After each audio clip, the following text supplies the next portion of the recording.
नमस्कार, मैं doctor Jogendra Kumar, government girls college Ajmer से। आज हम मुद्रा के बारे में पढ़ेंगे। तो मुद्रा के अर्थ से हम स्टार्ट करते हैं। तो शॉर्ट में यदि हम समझे, यदि बिल्कुल सरल भाषा में मुद्रा की परिभाषा क्या हो सकती है। कोई भी वह वस्तु मुद्रा है जिसे सामान्यतः विनिमय के माध्यम, मूल्य के मापक, मूल्य संग्रह तथा स्थगित भुगतान के मानक के रूप में स्वीकार किया जाता है। अर्थात कोई भी वह वस्तु जो कि विनिमय हो सकता है, मतलब वस्तुओं का आदान प्रदान होता है, विनिमय होता है, ठीक है, और उसको संग्रह किया जा सकता है और भुगतानों के मानक के रूप में स्वीकार किया जाए, तो वह मुद्रा का अर्थ है। विभिन्न अर्थशास्त्रियों ने अलग अलग परिभाषा दी है मुद्रा की। तो सर्वप्रथम यदि हम बात करें, संकुचित परिभाषा जो थी वो प्रोफेसर रॉबर्टसन की थी। इन्होंने कहा मुद्रा एक ऐसी वस्तु है जो अन्य वस्तुओं के मूल्य के भुगतान अथवा व्यावसायिक दायित्वों के निपटाने में विस्तृत रूप से स्वीकार की जाती है। मतलब रॉबर्टसन ने जो थी वो उसकी संकुचित परिभाषा, जो कि विनिमय के माध्यम को, जैसा कि हमने बताया भी है, विनिमय के माध्यम से। तो और प्रोफेसर विदर्स जो हुए, उन्होंने विस्तृत दृष्टिकोण अपनाया था और उन्होंने कहा था मुद्रा वह है जो मुद्रा का कार्य करे और मुद्रा केवल क्रय शक्ति जो वस्तुएं खरीदती है। इन दोनों परिभाषाओं में थोड़ा सा परिवर्तन करते हुए इन्होंने कहा कि मुद्रा धात्विक मुद्रा, पत्र मुद्रा, साख मुद्रा में सभी आते हैं। तो इन्होंने थोड़ा सा ब्रॉडर कंसेप्ट लेते हुए इसके अंतर्गत पत्र मुद्रा और साख मुद्रा को भी शामिल किया। अब आगे बढ़ते हैं। मुद्रा के कार्य। मुद्रा के प्रयोग ने वस्तु विनिमय प्रणाली के दोषों को दूर कर दिया है। जो वस्तु विनिमय होता था कि वस्तु के बदले में वस्तु, पहले जो था वो बार्टर सिस्टम था, जिसमें ये था कि आप गेहूं के बदले चावल ले लिया, चावल के बदले तेल ले लिया, ठीक है। तो इस प्रकार से वस्तुओं का आदान प्रदान होता था। परंतु धीरे धीरे आधुनिक अर्थव्यवस्था में मुद्रा ने इसकी जगह ले ली और मुद्रा विनिमय होने लगा। मुद्रा के दो भागों में का बांटा गया है, प्राथमिक और गौण, आधारभूत कार्य और प्राथमिक कार्य। तो प्राथमिक या आधारभूत कार्य में सर्वप्रथम आता है विनिमय का माध्यम। विनिमय का माध्यम से तात्पर्य यह है कि वस्तुओं को आदान प्रदान करना, वस्तुओं और सेवाओं के विनिमय के माध्यम का कार्य करती है। मुद्रा के प्रयोग ने विनिमय प्रक्रिया को दो भागों में बांटकर सरल कर दिया, अर्थात क्रय और विक्रय। मतलब क्रय करते हैं और विक्रय करते हैं, दो गतिविधि हो गई विनिमय में। इसमें वस्तु विनिमय प्रणालियों व्याप्त वस्तुओं के दूरे संयोग की कठिनाई को दूर किया गया है और विश्व में मुद्रा के प्रयोग के बिना वस्तुओं के विनिमय के प्रमाण में हमें कठिनाई से ही मिलते हैं। मतलब कुल मिला के बात यह है कि विनिमय होता है। एक पेन खरीदने के लिए 10 रुपये भुगतान करते हैं, विक्रेता एक पेन बेचकर आपसे 10 रुपये प्राप्त करता है। इस प्रकार एक पेन का 10 रुपये में विनिमय हो जाता है। ठीक है। हम कोई भी वस्तु बाजार में जब आप कोई सामान लेने जाते हैं तो आप पैसा देते हैं, ठीक है, क्रय किया आपने और दुकानदार ने विक्रय किया। तो दुकानदार ने पैसा लेकर आपको वस्तु दे दी, आप गए अपने बाजार में से एक पेन ले लिया 10 रुपये का, तो 10 रुपये उस विनिमय माध्यम हो गया। नेक्स्ट है मूल्य का मापक। मूल्य का मापक से तात्पर्य है कि उस मूल्य क्या है वस्तु का। वस्तुओं और सेवाओं के मूल्य को कीमत के रूप में मापने में मुद्रा सहायक है। जैसे हम कोई वस्तु की मूल्य को मापेंगे, वैल्यू क्या है उस वस्तु की, तो हम उसको कीमतों से माप सकते हैं। जो चीज़ महंगी मिल रही है वो चीज़ ज़्यादा कीमती है, उसकी वैल्यू ज़्यादा हो गई। जो सस्ती मिल रही है उसकी वैल्यू कम हो गई। परंतु इसमें भविष्य में हम अर्थशास्त्र में और डिटेल में पढ़ेंगे तो हमने हीरा पानी विरोधाभास देखा, जो इसके कारण सीमांत उपयोगिता कंसेप्ट देखा। पर मोटे तौर पर हम अमूमन यही मापते हैं कि जो चीज़ महंगी मिल रही है उसकी कीमत ज़्यादा है। इसको आगे समझते हैं। मतलब उसका कीमत, उसका मूल्य क्या है, वस्तु का मूल्य हम कंपैरिजन नहीं कर सकते हालांकि इसमें, परंतु हम किसी भी वस्तु का यदि मूल्य माप रहे हैं तो वो मुद्रा में ही माप सकते हैं। मुद्रा के प्रयोग ने असमंजस दूर कर दिया कि किसी एक वस्तु का मूल्य दूसरी वस्तु के कितने मूल्य के बराबर है। मुद्रा के इस काम में विभिन्न वस्तुओं और सेवाओं की विनिमय प्रक्रिया को आसान कर दिया है। वस्तु की क्रय की गई मात्रा को उसकी कीमत से गुणा करने पर वस्तु का मूल्य निश्चित किया जाता है। मतलब जो भी वस्तु है आपने खरीदी है उसकी मात्रा को उसकी कीमत से गुणा कर दे तो उसका मूल्य निर्धारित हो जाता है।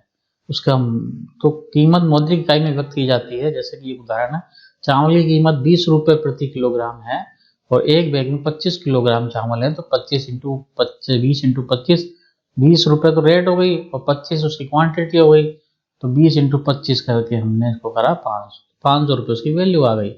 ठीक है, तो इसके माध्यम से हम मुद्रा के माध्यम से मूल्य का माप कर सकते हैं। नेक्स्ट देखते हैं हम गौण कार्य।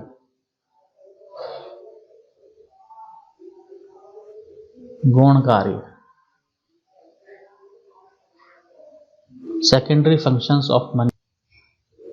गौण कार्य में सेकेंडरी फंक्शंस में जो है मूल्य या धन का संग्रह, जैसे कि मूल्य या धन का संग्रह से तात्पर्य धन संग्रह का सबसे सस्ता और सुविधाजनक साधन मुद्रा है। मतलब आपको धन इकट्ठा करना है, कोई संपत्ति इकट्ठी करनी है, कोई मतलब वैल्यू वाली चीज धन जो जिसे हम धन कह सकते हैं, तो वो मुद्रा है। ठीक है, और उसको आप स्टोर कर सकते हैं, आप भी इकट्ठा कर सकते हैं, संग्रह कर सकते हैं, जिसके मूल्य में समय के साथ शीघ्रता से कीमत कमी नहीं आती। मतलब आपने 100 रुपये लिए तो 100 रुपये आपकी जेब में है, तो वो 100 रुपये ही रहेंगे। ठीक है, तो उसने 100 रुपये स्टोर कर लिए। इस प्रकार ये धन मूल्य के संग्रह का सर्वमान्य साधन है। विनिमय के माध्यम के रूप में आप वस्तुओं को खरीदने के लिए मुद्रा का प्रयोग कर सकते हैं। ठीक, वस्तुओं को खरीदने के लिए मुद्रा का प्रयोग करते हैं। इसका अर्थ है यदि आपके पास मुद्रा है तो आप वस्तुओं सेवाओं को खरीदने की शक्ति है। अतः मुद्रा में क्रय शक्ति है। मुद्रा के अंतर्गत क्या होती है? क्रय शक्ति होती है, और उस क्रय शक्ति में वस्तु का मूल्य निहित है। इससे स्पष्ट है कि जो मुद्रा आपके पास है उसमें अप्रत्यक्ष रूप से किसी भी वस्तु का मूल्य संग्रहित है। तो जो मुद्रा आपके पास है उसमें किसी भी वस्तु का मूल्य संग्रहित हो सकता है। आप उस मुद्रा से कुछ भी वस्तु खरीद सकते हैं। इस प्रकार जब आप उसे बेचते हैं तो वस्तु के विक्रेता के रूप में आप अपनी वस्तु का मूल्य भी वापस प्राप्त कर सकते हैं। ठीक है, जैसे कि उदाहरण लिया, हरप्रीत ने किसी क्रेता को 2500 रुपये में फर्नीचर बेचा। हरप्रीत कोई नाम है, उसने क्रेता को 2500 रुपये में फर्नीचर बेचा। कोई खरीदार आया, उसने उसको 2500 रुपये फर्नीचर बेच दिया। इसका अर्थ है कि 2500 रुपये का मूल्य का विनिमय हुआ। क्रेता जिसने 2500, जो खरीदार आया, क्रेता जिसने खरीदा 25 रुपये का फर्नीचर खरीदा, उसके पास 2500 रुपये के मूल्य देने की शक्ति, उसने 2500 रुपये का पेमेंट कर दिया हरप्रीत को। अब क्या हुआ, 2500 रुपये में जो हरप्रीत का क्रेता के रूप में मिले, ठीक है, हरप्रीत खरीदार हो गया। ठीक है, 2500 रुपये में जो हरप्रीत को क्रेता के रूप में मिले, उसमें मुद्रा का मूल्य संग्रह हरप्रीत के लिए फर्नीचर का संग्रहण, और उसका फर्नीचर का संग्रहण संभव नहीं था, परंतु वो 2500 रुपये इकट्ठा करके रख सकता है और उसे 2500 रुपये के रूप में वापस मिलती है। ठीक है, तो वो उसका कुल मिला के इसकी बात यह है कि आप मुद्रा का धन संग्रह कर सकते हैं।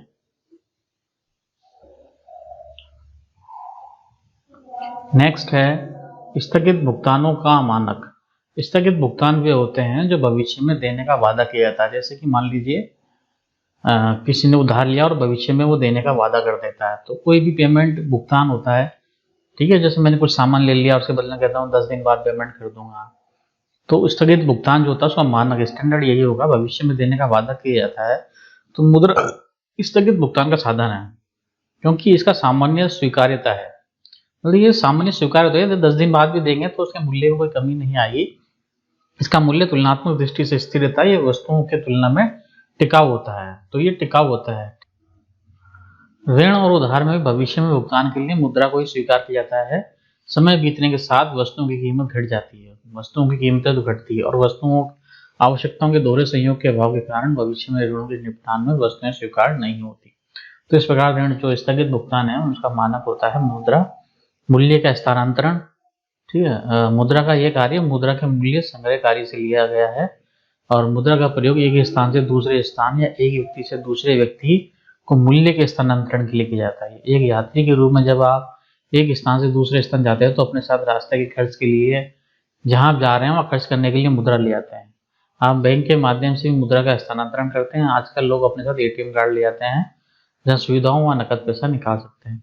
तो मूल्य का स्थानांतरण से तात्पर्य ये हो गया कि आप मुद्रा का स्थानांतरण कर सकते हैं, अपनी जेब में लेकर एक स्थान से दूसरे स्थान जा सकते हैं और वहां किसी भी वस्तु का क्रय विक्रय कर सकते हैं। तो कुल मिला के इसमें धन संग्रह वाली बात जो है वो और सी होती है। नेक्स्ट है मुद्रा के अन्य कार्य में हम देखें राष्ट्रीय आय का वितरण।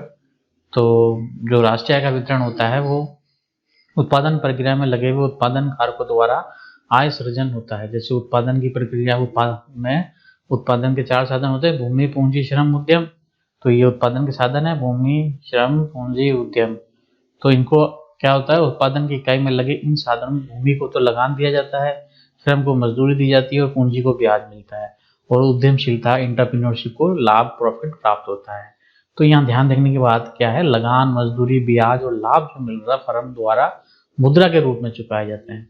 तो ये जो मुद्रा जो आय आई है, वो मुद्रा के रूप में जो आय आई है उसको बांट देते हैं हम उत्पादन के साधनों के प्रतिफल के रूप में। यही भुगतान के उत्पादन के साधन प्राप्त करते हैं। तो भूमि को लगान, श्रम को मजदूरी, पूंजी को ब्याज और उद्यमी को लाभ प्राप्त होता है, वह उनकी कारक आय कहलाती है। इस प्रकार आय विधि का उपयोग कर राष्ट्रीय आय का माप किया जाता है। नेक्स्ट है मूल्य की एक रूपता और द्रव्यता। मुद्रा की सुविधा अनुसार एक स्थान से दूसरे स्थान लाया, ले जाया और छोटे छोटे हिस्सों में बांटा जा सकता है। मुद्रा की द्रव्यता की जानकारी तब होती है जब प्रत्येक लेन देन में एक निश्चित मात्रा में बार बार बैंक से पैसा निकाला जाता है। ठीक है, तो मूल्य की एकरूपता और द्रव्यता से तात्पर्य हो गया कि उदाहरण के रूप में समझते हैं हम, पिताजी बैंक के खाते में 10,000 रुपए हैं, आप 600 रुपए का जूता खरीदना चाहते हैं, आपके पिताजी बैंक से आपको देने के लिए पैसा निकाल सकते हैं और 9,400 रुपए आपकी पिताजी के खाते में जमा रहेंगे। तो उनमें कोई परिवर्तन नहीं आएगा। ठीक है, उस मुद्रा को जैसे 10,000 को अपने छोटे छोटे भागों में बांट के निकाल लिया, तो इस प्रकार से बांट सकते हैं। यहाँ मुद्रा विभिन्न वस्तुओं और सेवाओं के मूल्य में जो मापक इकाई के अंतर के कारण भौतिक रूप से अतुलनीय है, एक रूपता लाती है। उदाहरण के लिए 1 किलोग्राम चावल और 1 लीटर तेल को नहीं जोड़ा जा सकता। ठीक है ना, पहले वस्तु विनिमय होता था तो 1 लीटर चावल और 1 लीटर तेल को नहीं जोड़ा जा सकता क्योंकि इनकी इकाइयां अलग अलग है। लेकिन यदि इनकी मुद्रा की इकाई में व्यक्त करें तो 1 किलोग्राम चावल 25 रुपए का, 1 लीटर तेल 75 रुपए का। तो इस प्रकार गेहूं और चावल के सम्मिलित मूल्य 100 रुपए हो गया। तो इस प्रकार से ये एक रूपता लाती है उनकी कीमतों में। तो मूल्य की एक रूपता और द्रव्यता भी इसका एक सामान्य अन्य कार्यों में आ जाता है। तो इस प्रकार से ये मुद्रा के कुछ कार्य हैं